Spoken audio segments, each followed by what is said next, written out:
ब्रह्मांड निकाया निरमति माया रोम रोम प्रतिवेद कहे मम उड़सोबासी आह उपहासी सुन कदे रमति थिर न रहे।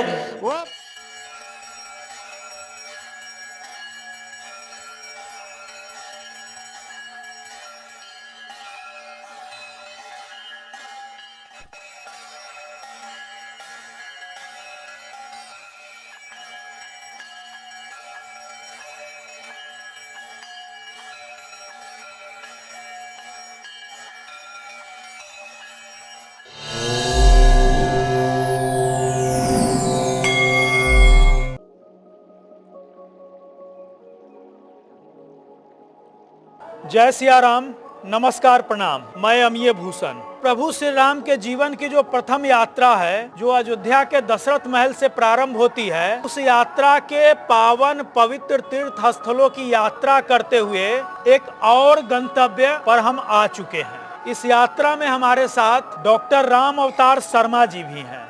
जय श्री राम। अभी डॉक्टर साहब भारत सरकार के पर्यटन मंत्रालय अंतर्गत रामायण सर्किट के चेयरमैन हैं।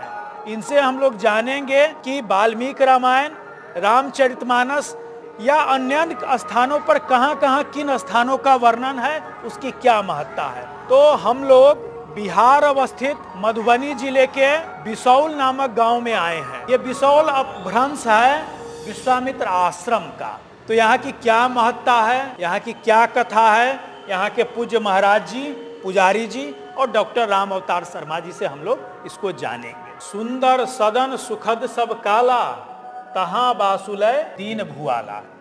ये रामचरितमानस में गोस्वामी तुलसीदास जी ने लिखा है और इस दोहे के माध्यम से इस स्थान की महत्ता को बताया है। तो इस जगह की क्या विशेषता और महत्ता है, महाराज जी जरा बताएं।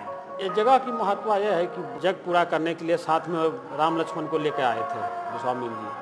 वहाँ से जग पूरा करके वो दारुका वध करके अहिल्या उद्धार करते हुए उसी धनुष जग देखने के उद्देश्य से जनकपुर में वो गोस्वामी जी के साथ आए। जब गोस्वामी जी आए तो यहाँ पे एक उस समय आम का वृक्ष था। अच्छा, इस स्थान पर? हाँ। तो उनको ये जगह बहुत पसंद आया जी। यहाँ कहे कि यहाँ हमको रुकने का मन कर रहा है, तो यहीं वो रुक गए। अच्छा। और यहीं से गोस्वामी जी के पूजा के लिए फूल लाने के लिए फुलहर दोनों भाई गए थे, जहाँ सीता माता से प्रथम भेंट प्रभु श्री राम की हुई है। जी, वो जी। स्थान यहाँ से पास में ही है। जी जी जी। डॉक्टर साहब जी, इस स्थान पर भी हम लोग देख सकते हैं जी। कि यहाँ एक शिलालेख लगाया गया है जहाँ इस जगह की मान्यता बताई गई है। जी। तो इसके संबंध में आप कुछ बताएं। भगवान श्री राम जहाँ जहाँ पधारे उन सब स्थलों को प्रकाशित करना, प्रचारित करना राम संस्कृति के संरक्षण का एक उपाय है। हमने जितने 290 स्थल हैं, सब पर भगवान राम का यात्रा का मानचित्र, भगवान राम के चरण जो संगमरमर से बनाए गए हैं, और उन चरणों में वो सारे चिन्ह हैं जो भगवान राम के चरणों में थे। इसी प्रकार इस प्रत्येक स्थल की जानकारी के लिए, जैसे यहाँ बिसौल की जानकारी के लिए शिलालेख लगाया गया है, ताकि आम जन को पता चले कि यहाँ क्या घटना घटी और उस घटना के प्रमाण क्या हैं। वाल्मीकि रामायण और रामचरितमानस में किस संदर्भ से वो स्थल यहाँ माना गया। तो यहाँ के शिलालेख पर इस स्थान की पूरी कहानी बताई गई है। जी। मैं देख पा रहा हूँ कि ये जो आपका विश्वामित्र आश्रम है, यहाँ 2-3 ऐसे पुराने वस्तु मिली है जो लग रहा है खुदाई से मिला है या कहीं से। क्या है वो? जो पीछे में मंदिर के एक पोखरा है जी, मंदिर के पीछे उस खुदाई के समय उस पोखरे से निकला है वो शिला। उस पर भगवान का खड़ाऊ का निशान है। अच्छा, प्रभु श्री राम के खड़ाऊ का निशान है उस पे, हाँ। एक पे। जी, वाह। जी, जी, जी। और दूसरे पत्थर में क्या है महाराज जी? दूसरे पत्थर में उसमें भगवती का कुछ अंश माना गया है उनका। अच्छा अच्छा, जी, जी। मतलब वो माता सीता से जोड़ करके जी। उसको देखना चाहिए हम लोग। जी, जी। डॉक्टर साहब, आप चूंकि निरंतर शोध कार्य करते रहे हैं, तो यहाँ के जो 2-3 पत्थर की बनी हुई प्रस्तर की जो वस्तुएं मिली हैं, उसका क्या महत्व है? उसका महत्व ये है कि भगवान श्री राम, लक्ष्मण जी, विश्वामित्र जी ने यहाँ एक रात्रि विश्राम किया। उसके प्रमाण की दृष्टि से महर्षि वाल्मीकि जी ने बताया, हाँ। जब राम जी, लक्ष्मण जी, विश्वामित्र जी यहाँ आए तो उन्होंने कहा राम हम यहाँ निवास करेंगे, उसमें अन्य सब चीज़ों के साथ यहाँ जल की भी सुविधा है। तो वो सरोवर एकदम आपके पीछे यहाँ जी मंदिर के। और ये जो स्थल मिले हैं ये भगवान राम की यात्रा के प्रमाण के रूप में, जब विदेशी आक्रांताओं ने हमारे मंदिरों को ध्वस्त किया तो यहाँ के पुजारियों ने, यहाँ के महंतों ने एक बड़ा मतलब रोमांचक कार्य किया, क्रांतिकारी कार्य किया कि अपने प्रभु के विग्रह को बचाने के लिए उन्होंने कहीं किसी कूप में, कहीं किसी सरोवर में जी उन्होंने रखा, और उन पुजारियों की हत्या तक हो गई, लेकिन उन्होंने अपने विग्रह, पूज्य आराध्य देव के विग्रह का पता नहीं बताया। ये बहुत बड़ा जी, बहुत बड़ी बात, बहुत बड़ी बात है जी। एक और महत्वपूर्ण बात है, आपने पढ़ा ऊपर जी, सुंदर सदन सुखद सब काला। लोग कहते हैं कि विज्ञान अब बना है जी, ये बताता है कि रामायण कालीन में विज्ञान कितना बड़ा था जी। आज हम जिसको एसी कहते हैं, एयर जी, कंडीशन, जी, जी। मकान है, गाड़ियां है, सब कुछ, इसका अर्थ क्या है? जी मानस में तुलसी बाबा वहाँ कह रहे हैं डॉक्टर साहब कि राजा जनक ने एक ऐसे भवन में ऋषि विश्वामित्र राम जी लक्ष्मण जी को ला करके टिकाया, उनके रहने की व्यवस्था बनाई, जिसमें सभी प्रकार की सुख और सुविधाएं थी, हर ऋतु हर मौसम के अनुकूल वो पूरा भवन था। यानी जैसे आज हम गर्मी में जी ठंडा अनुभव कर सकते हैं और जाड़े के दिनों में गर्म कमरा हो, तो वो सुखद सब काला का अर्थ वही है। सभी काल सभी ऋतु, क्या महाराज जी? बिल्कुल बिल्कुल, कि सभी समय के अनुकूल भवन था। कितना सुंदर और मनोरम रहा होगा। ये उस समय का विज्ञान है जी बिल्कुल बिल्कुल, ये रामायण कालीन विज्ञान है। रामायण कालीन विज्ञान है जिसको हम सहज भाव से जी। यानी उपेक्षित कर देते हैं जी। लेकिन ये बताता है कि रामायण काल में कितना विज्ञान हमारा प्रगति पर था। जी बिल्कुल, बहुत सुंदर जानकारी डॉक्टर साहब। महाराज जी ये बड़ा ही सुंदर विग्रह दिख रहा है, ये किस महर्षि का, किन ऋषि की ये मूर्ति है? विश्वामित्र जी का मूर्ति है।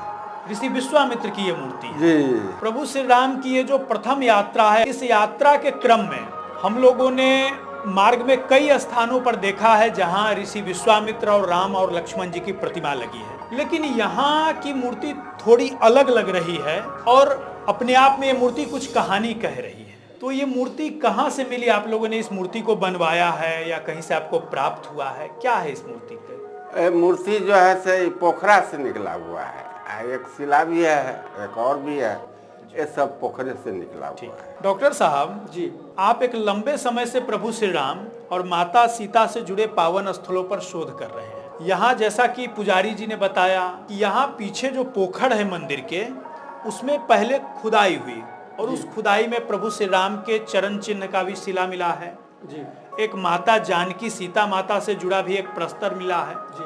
और सबसे अद्भुत बात है कि मूर्ति हम देख पा रहे हैं करीब करीब 2.5 से 3 फीट ऊंची ये मूर्ति होगी। जी। तो इतना प्रभावी ये मूर्ति मिला है, ये बता रहे हैं ये भी पीछे पोखर से ही मिला है। जी। क्या है ये? ऐसा है जैसा अभी चर्चा हो रही थी कि विदेशी आक्रमणकारियों से बचाने के लिए हमारे उस समय के महंतों ने इन विग्रहों को कहीं ना कहीं कुएं में, तालाब में छुपा दिया था। उसके बाद जब ये स्थल का पता चला कि यही विश्वामित्र आश्रम में यही बिसोल है, तो इसकी और जांच पड़ताल करने के लिए, पुष्टि करने के लिए तालाब की खुदाई हुई, क्योंकि प्राचीन काल से चला आ रहा था कि विश्वामित्र जी का बहुत सुंदर विग्रह था जो कहीं गुम हो गया। जब तालाब की खुदाई की गई तो ये अद्भुत विग्रह मिला और रखने वालों ने कितनी सावधानी से रखा होगा कि ये विग्रह खंडित नहीं है। जी, ये भी बढ़िया। बाकी जो विग्रह मिलते हैं वो कहीं ना कहीं से खंडित मिलते हैं। जी। इस जगह की एक अनूठी विशेषता है कि यहाँ का मंदिर ऋषि विश्वामित्र को समर्पित मंदिर है। तो डॉक्टर साहब, क्या इसे ऋषि विश्वामित्र तीर्थ के तौर पर भी मानना चाहिए? बिल्कुल। तीर्थ 3 प्रकार के जैसे होते हैं। पहला तीर्थ होता है भगवदीय तीर्थ, दूसरा होता है संत तीर्थ और तीसरा होता है आदि तीर्थ। ये हमारे शास्त्र में कहा गया। तो ये संत तीर्थ है? दोनों है जी। ये भगवतीय तीर्थ भी है और संत तीर्थ भी है। संत तीर्थ भी है। और तीर्थों की अगर दूसरे प्रकार की एक परिभाषा लें जिसमें जंगम और स्थावर तीर्थ का विचार है, स्थावर अर्थात किसी स्थान विशेष पर जो भगवान से जुड़ा हो, तो ये स्थावर तीर्थ भी है क्योंकि यहाँ प्रभु श्री राम के चरण पड़े हैं।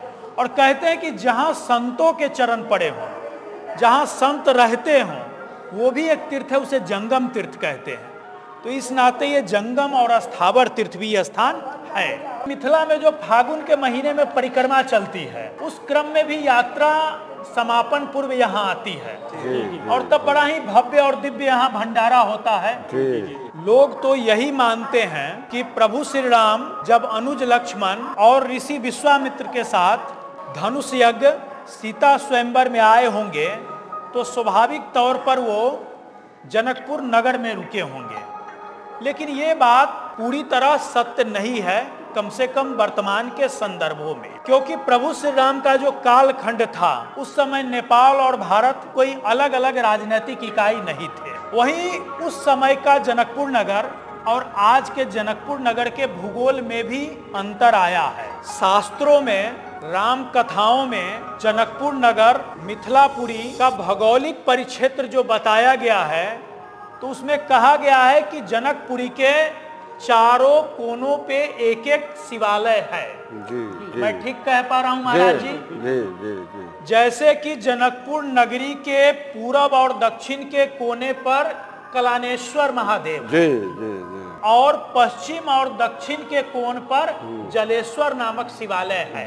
अगर उसके अनुसार विचार करें तो ये स्थान जनकपुर नगर का आंतरिक हिस्सा रहा होगा।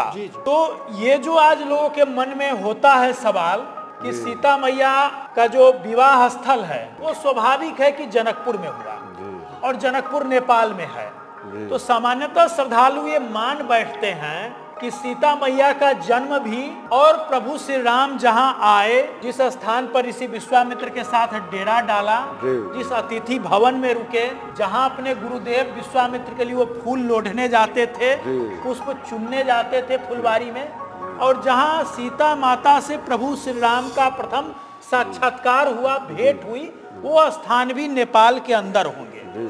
लेकिन ये सत्य नहीं है। वर्तमान के परिदृश्यों का अगर विचार करें तो ये स्थान आज के भारत के अंदर बिहार प्रदेश के मधुबनी जिले में अवस्थित हैं। मैं ठीक कह पा रहा हूँ? तो ये विश्वामित्र आश्रम ग्राम बिसौल जिला मधुबनी में अवस्थित है। यही वो अतिथिशाला थी राजा जनक की, जहां प्रभु श्री राम, लक्ष्मण और ऋषि विश्वामित्र इसी अतिथिशाला में रुके थे और यहीं से उन्होंने धनुष यज्ञ और सीता स्वयंवर में भाग लिया था। तो प्रभु श्री राम की अवधपुरी से जनकपुरी, जनकपुरी से अवधपुरी वाली यात्रा का ये एक महत्वपूर्ण पड़ाव स्थल है बिसौल विश्वामित्र आश्रम। प्रभु श्री राम यहाँ गौतम कुंड अहिल्या स्थान से होकर आए थे और यहाँ से प्रभु श्री राम आगे सीता स्वयंवर धनुष यज्ञ में गए हैं। इसी दौरान फुलवारी वाली घटना यहीं से जुड़ती है, वो इसके बाद का एक महत्वपूर्ण पड़ाव स्थल है। अगले अंक में हम वो बाग तराट फुलहर स्थान आपको दिखाएंगे। तब तक के लिए जय श्री राम, जय जय सिया राम, जय जय सिया राम। ऋषि विश्वामित्र की जय, श्री रामचंद्र भगवान की जय, लक्ष्मण भैया की जय, सीता मैया की जय, हनुमान जी लला की जय, मिथिला धाम की जय, अवधपुरी की जय, जय जय श्री सीताराम।